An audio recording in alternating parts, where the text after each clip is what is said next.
Coba kalau kita pikirkan, orang mencintai Indonesia ini ada dua faktor. Terkadang orang ini bisa cinta terhadap Indonesia melalui memikirkan apa keunggulan-keunggulan yang ada di Indonesia.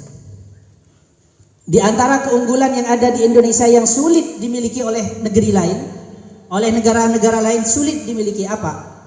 Yaitu pertama, Assalamualaikum warahmatullahi wabarakatuh. Alhamdulillahi rabbil alamin. Wassalatu wassalamu ala asyrafil anbiya'i wal mursalin Sayyidina wa maulana Muhammadin wa ala alihi wa sahbihi ajma'in, amma ba'du. Yang terhormat pengasuh Pondok Pesantren Nurul Ulum Takrini Timur, semoga oleh Allah Subhanahu wa taala selalu diberi kesehatan oleh Allah Subhanahu wa taala dan segera bisa pulih kembali, bisa memperjuangkan agama, menyebarkan agama, memperjuangkan akidah Ahlus Sunnah wal Jamaah. Amin Allahumma amin. Yang terhormat Kiai Haji Ainul Yakin Abdullah, seluruh hadirin yang hadir pada pagi hari ini, hadirin yang kami muliakan, mengadakan upacara seperti pada kesempatan kali ini adalah bentuk penghormatan kita kepada para pejuang-pejuang Republik Indonesia, adalah bentuk ungkapan rasa cinta kita kepada tanah air kita, yaitu Indonesia. Kita mencintai Indonesia harus menyadari bahwa kita sudah menikmati tanah air kita. Kita sholat di Indonesia, kita puasa di Indonesia, kita zakat di Indonesia, kita haji berangkat pun dari Indonesia, kita mencari ilmu, menyebarkan ilmu di Indonesia. Bahkan hal-hal yang tidak berurusan dengan agama, tidak ada kaitan secara langsung dengan agama, kita mencari penghasilan ya di Indonesia, kita bercocok tanam ya di Indonesia. Maka sungguh sepantasnya kita mengungkapkan rasa cinta kita kepada negeri ini, yaitu Indonesia. Kita rakyat Indonesia, bahkan seluruh manusia yang ada di dunia saat ini telah dan masih dilanda penyakit yang mewabah, yaitu penyakit corona atau yang biasa kita sebut dengan COVID-19. Di antara hikmah yang bisa kita ambil, di antara hikmah dari hikmah-hikmah yang lain, bahwa keamanan di Indonesia, kedamaian di Indonesia ini sangat penting untuk kita pertahankan. Kenapa saya bilang seperti itu? Karena terbukti ketika Indonesia tidak aman, maka korbannya bukan hanya masalah kenegaraan, tapi semua yang ada di Indonesia semuanya terdampak oleh ketidaknyamanan itu, oleh ketidakamanan itu. Terbukti ketika ada penyakit corona, ritual keagamaan terganggu, pendidikan terganggu, pondok pesantren terganggu, masjid-masjid terganggu, ritual kemasyarakatan terganggu, sekolah-sekolah negeri terganggu, bahkan usaha-usaha, penghasilan-penghasilan semuanya terganggu. Ini adalah bukti bahwa keamanan, kedamaian di Indonesia sangat penting bagi kita. Kalau Indonesia ini aman, maka semua kegiatan, semua aktivitas kita sehari-hari di Indonesia akan aman. Kalau Indonesia ini tidak aman, maka sebaliknya berarti aktivitas kita sehari-hari tidak aman. Maka dari itu, dari virus corona ini kita mengambil hikmah bahwa ketika keamanan ini terganggu, semuanya akan terganggu. Cuma oleh Allah Subhanahu wa taala diberi peringatan bagi kita melalui penyakit. Sebenarnya terganggunya keamanan Indonesia ini bukan hanya karena penyakit. Karena apa saja kalau keamanan ini terganggu, maka semuanya akan terdampak, semuanya akan menjadi korban. Oleh karena itu, kita sebagai orang yang sangat mencintai NKRI, kenapa harus memperjuangkan Pancasila? Itu sudah dibahas oleh para ulama terdahulu, bahwa Pancasila bukan agama. Pancasila bukan merupakan hal yang akan menggantikan agama, tidak. Tapi Pancasila adalah tata cara kita dalam menjalani berbangsa dan bernegara. Pancasila adalah solusi yang terbaik yang kita temukan dan bisa kita lakukan di Indonesia ini, khusus Indonesia. Solusi yang paling cocok untuk kita terapkan di Indonesia. Di antara yang bisa kita angan-angan bersama dan bisa kita fahami adalah kenapa Pancasila ini kita perjuangkan, kita pertahankan. Kenapa? Karena terbukti sejak 1945, tahun 1945, sejak kemerdekaan Indonesia, Pancasila ini yang menjaga kerukunan rakyat Indonesia. Dengan adanya Pancasila ini, umat Islam bisa bersatu. Bayangkan kalau sampai umat Islam ini tidak bersatu, umat Islam ini bertengkar, bermusuhan, maka dikhawatirkan terjadi hal yang sangat dimurkai oleh Allah, yang sangat besar dosanya. Apa? Kita tahu kalau dalam bahasa syariat Islam, dosa yang paling besar, akbarul kabair, adalah asyirku, syirik. Kita tahu dosa yang terbesar kedua setelah syirik adalah membunuh, al-qatl. Setelah itu baru berzina, setelah itu baru mabuk-mabukan. Ini yang kita hindari. Oleh para ulama, kenapa harus warga Indonesia ini disatukan? Bahkan umat Islam di Indonesia harus disatukan. Kenapa?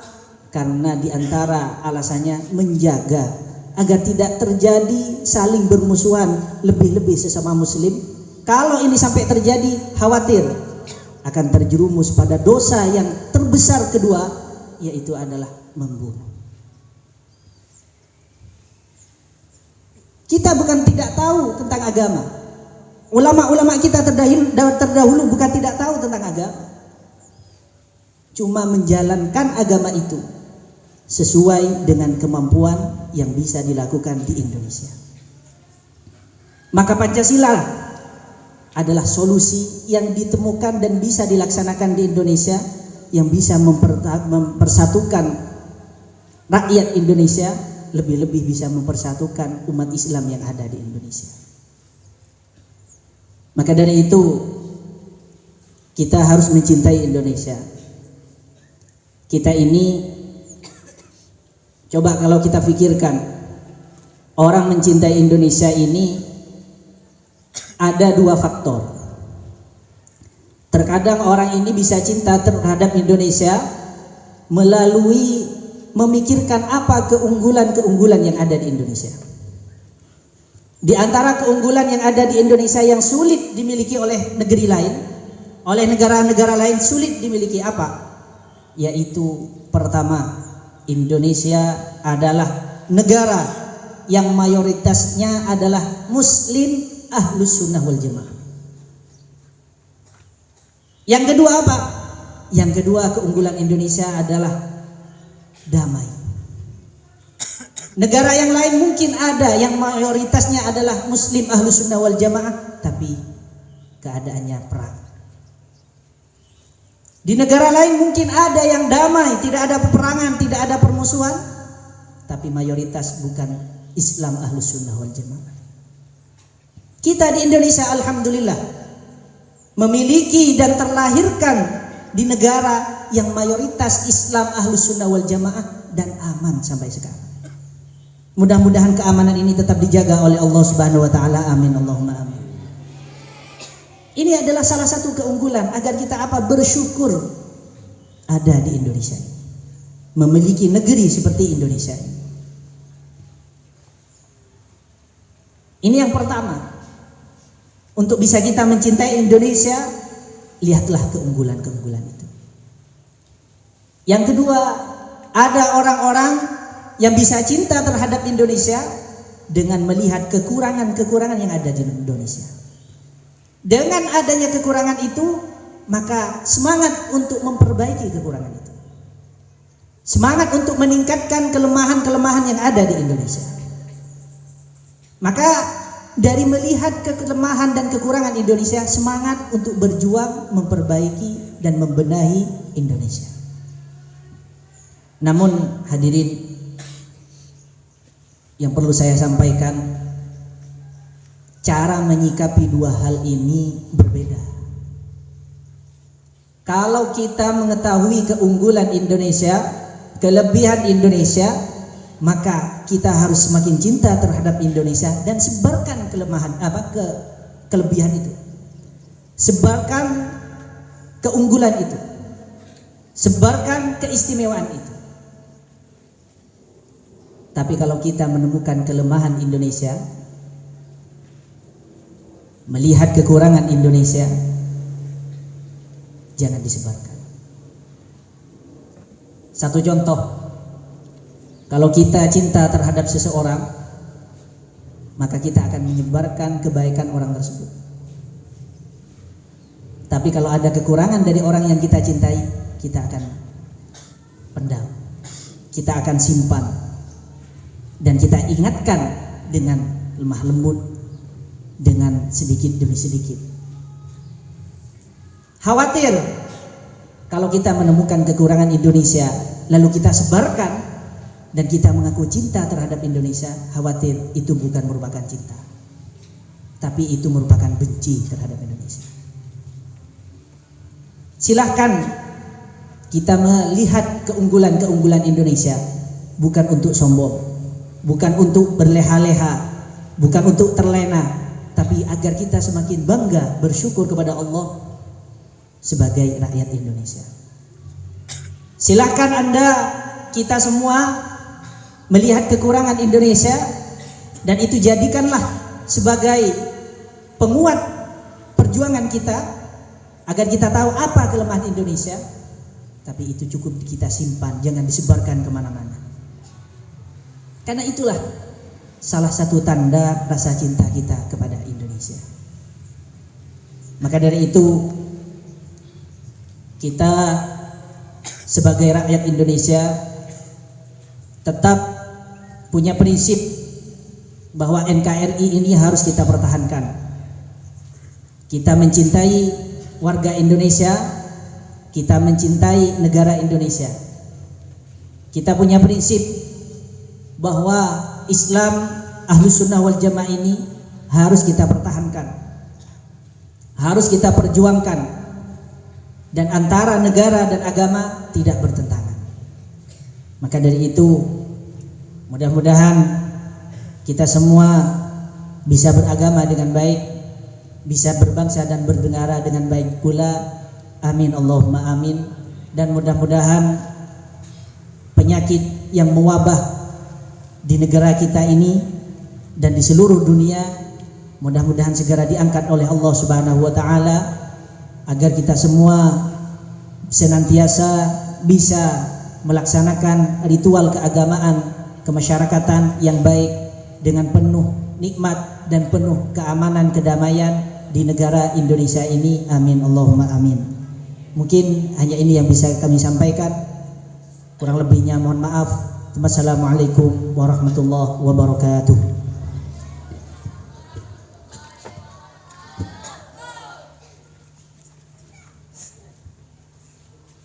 Pembacaan doa oleh Kiai Haji Muhammad Ainul Yakin.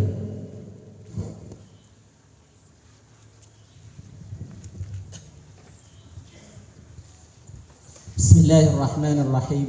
Alhamdulillahi rabbil alamin. Hamdan yuwafi ni'amahu wa yukafi mazidah. Ya Rabbana lakal hamdu kama yanbaghi li jalali wajhika wa 'azimi sultanik. Allahumma salli wa sallim wa barik ala 'abdika wa rasulika sayyidina Muhammadin sallallahu alaihi wasallam wa ala alihi wa sahbihi ajma'in. Allahumma ij'al jam'ana hadha jam'an mubarakan marhuma وتفرقنا من بعده تفرقا ميمونا معصوما ولا تدع فينا ولا منا ولا معنا شقيا ولا مطرودا ولا محروما. اللهم ارحمنا بترك المعاصي أبدا ما أبقيتنا وارحمنا أن نتكلف بما لا يعنينا وارزقنا حسن النظر وحبه فيما يرضيك عنا وارزقنا كمال المتابعة لسنة رسولك سيدنا محمد صلى الله عليه وسلم. اللهم احفظ لنا ولأولادنا وذرياتنا هذه الدولة، هذه الجمهورية، جمهورية إندونيسيا، احفظها واستقلالها وحرتها وإيمانها وعقيدتها وأخلاقها وحضاراتها وآدابها برحمتك يا أرحم الراحمين. اللهم أصلح من بصلاحه صلاح الإسلام وصلاح هذه الجمهورية، وأهلك من بهلاكه صلاح فساد الله، وأهلك من بهلاكه صلاح الإسلام وصلاح هذه الجمهورية برحمتك يا أرحم الراحمين. اللهم اجعل ولاة أمورنا في من خافك واتقاك. اللهم اجعل ولاة أمورنا في من خافك واتقاك. اللهم اجعل ولايتنا في من خافك واتقاك برحمتك يا أرحم الراحمين. اللهم انصر إخواننا المسلمين المستضعفين في كل مكان، وانصرنا والمسلمين في كل مكان. اللهم انصرنا وجميع المسلمين المستضعفين المظلومين في كل مكان برحمتك يا أرحم الراحمين. ربنا لا تزغ قلوبنا بعد إذ هديتنا وهب لنا من لدنك رحمة إنك أنت الوهاب. ربنا آتنا في الدنيا حسنة وفي الآخرة حسنة وقنا عذاب النار. وصلى الله على خير خلقه سيدنا محمد وعلى آله وصحبه وسلم، والحمد لله رب العالمين. ربنا تقبل منا بأسرار الفاتحة. أعوذ بالله من الشيطان الرجيم. بسم الله الرحمن الرحيم. الرحمن الرحيم مالك يوم الدين. إياك نعبد وإياك نستعين اهدنا الصراط المستقيم صراط الذين أنعمت عليهم غير